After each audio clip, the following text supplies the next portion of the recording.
अब और नहीं विश्राम, छिड़ा 2027 का महासंग्राम। एक दूसरे के वोट बैंक में सेंधमारी कर रही भाजपा और सपा। ओबीसी पर केंद्रित हुई उत्तर प्रदेश की राजनीति। लोकसभा चुनाव के बाद से उत्तर प्रदेश की सियासत में बीजेपी और समाजवादी पार्टी के बीच शह और मात का खेल चल रहा है। 2027 के विधानसभा चुनाव में भले ही 2 साल से ज्यादा का समय बाकी है, लेकिन सियासी बिसात बिछाई जाने लगी है। बीजेपी अपने खिसकते जनाधार को दोबारा से हासिल करने के लिए ओबीसी और दलित समुदाय पर फोकस कर रही है, तो वहीं समाजवादी पार्टी ने अपने सियासी आधार पीडीए को यानी पिछड़ा दलित अल्पसंख्यक तक सीमित रखने के बजाय उसे विस्तार देने के लिए ब्राह्मणों को साधने का दांव चला है। सपा प्रमुख अखिलेश यादव ने विधानसभा अध्यक्ष पद के लिए माता प्रसाद पांडे को नियुक्त किया है। समाजवादी पार्टी के राजनीतिक इतिहास में पहली बार किसी ब्राह्मण समुदाय ही नहीं बल्कि सवर्ण समाज के नेता को विधानसभा में नेता प्रतिपक्ष बनाया गया है। नेता प्रतिपक्ष की फेहरिस्त में शिवपाल यादव, इंद्रजीत सरोज, रामअचल राजभर और तूफानी सरोज के नाम की चर्चा थी, लेकिन अखिलेश यादव को 2027 के विधानसभा चुनाव को देखते हुए ब्राह्मण नेता पर दांव लगाना ज्यादा मुफीद लगा, इसीलिए माता प्रसाद पांडे को यह जिम्मेदारी सौंपी गई है।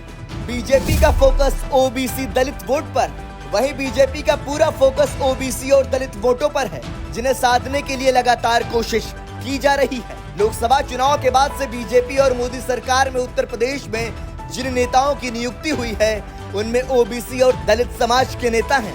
मोदी सरकार ने बीते शनिवार को देश भर में 6 नए राज्यपालों की नियुक्ति और 3 मौजूदा गवर्नरों का तबादला किया। इसमें 2 राज्यपाल उत्तर प्रदेश के नेताओं को बनाया गया, जिनमें एक संतोष कुमार गंगवार और दूसरे लक्ष्मण प्रसाद आचार्य हैं।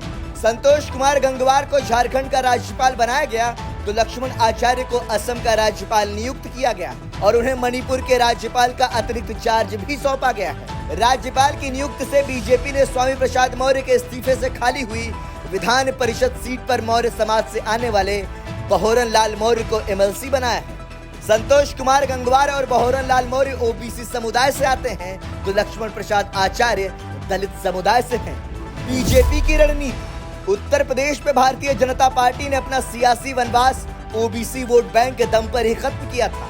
साल 2014 चुनाव में बीजेपी गैर यादव ओबीसी और गैर जाटव दलितों पर फोकस करके एक मजबूत सोशल इंजीनियरिंग बनाने में कामयाब रही थी, लेकिन 2024 के लोकसभा चुनाव में सपा पीडीए फॉर्मूले के तहत सेंध लगाने में कामयाब रही। कुर्मी, कोयरी, निषाद जैसी ओबीसी जातियां इस बार सपा के पाले में खड़ी नजर आईं। इसके चलते ही बीजेपी उत्तर प्रदेश में पहले नंबर की पार्टी से दूसरे नंबर की पार्टी बन गई। ऐसे में बीजेपी फिर से दलित और ओबीसी के विश्वास जीतने की कवायद में है, जिसके लिए एमएलसी से लेकर राज्यपाल की नियुक्ति में खास तवज्जो दी गई है। ओबीसी पर केंद्रित हुई उत्तर प्रदेश की सियासत। उत्तर प्रदेश की सियासत पूरी तरह से ओबीसी पर केंद्रित हो गई है, जिनकी आबादी करीब 56% के आसपास है। लोकसभा चुनाव में इस बार ओबीसी जातियों का पैटर्न देखें तो बीजेपी और उसके सहयोगी दलों के वोट फीसदी में भारी गिरावट देखने को मिली है, जबकि समाजवादी पार्टी और कांग्रेस गठबंधन को इसका फायदा मिला है। ओबीसी वोट खिसकने के चलते यूपी में बीजेपी की सीटें 2019 की तुलना में 29 सीटें कम हो गईं। इतनी ही सीटों से बीजेपी बहुमत से दूर रह गई और सहयोगी दलों के सहारे सरकार बनानी पड़ी है। समाजवादी पार्टी की बीजेपी कोर वोट बैंक को साधने की कोशिश।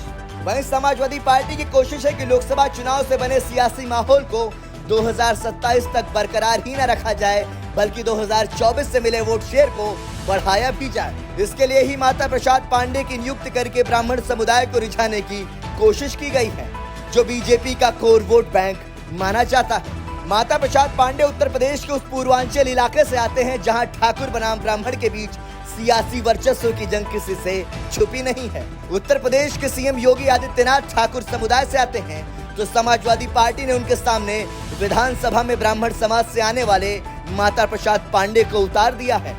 क्या है अखिलेश यादव की सियासी रणनीति? उत्तर प्रदेश में करीब 10% ब्राह्मण मतदाता हैं। ब्राह्मणों को यह संदेश देने के लिए सपा पीडीए की बात करने के बावजूद उन्हें अहम पद देने में पीछे नहीं है, इसीलिए माता प्रसाद पांडे को नेता प्रतिपक्ष के पद के लिए चुना गया है। इसके पीछे अखिलेश यादव की एक रणनीति है कि सपा के विधायक मनोज पांडे, राकेश पांडे और विनोद चतुर्वेदी पाला बदलकर बीजेपी के पक्ष में चले गए हैं, जिससे ब्राह्मण समाज में संदेश गया कि सपा में उनकी अहमियत कम हो रही है। अब सपा ने इस कदम से ब्राह्मण समाज में अच्छा संदेश देने का दांव चला है। माता प्रसाद पांडे को विधानसभा में नेता प्रतिपक्ष बनाकर सपा ने संदेश देने का भी प्रयास किया है कि भले ही वह पीडीए की बात करती हो, लेकिन उसे अगड़ों से कोई परहेज नहीं है। नेता प्रतिपक्ष के पद की रेस में सपा के कई विधायक दावेदार थे, लेकिन अखिलेश यादव ने माता प्रसाद पांडे पर भरोसा जताकर सियासी दांव चला है, जिसे 2027 के विधानसभा चुनाव से जोड़कर देखा जा रहा है। ऐसे में देखना दिलचस्प होगा कि इस शह और मात के खेल में कौन किस पर भारी पड़ता है। ब्यूरो रिपोर्ट, संदेश वाहक।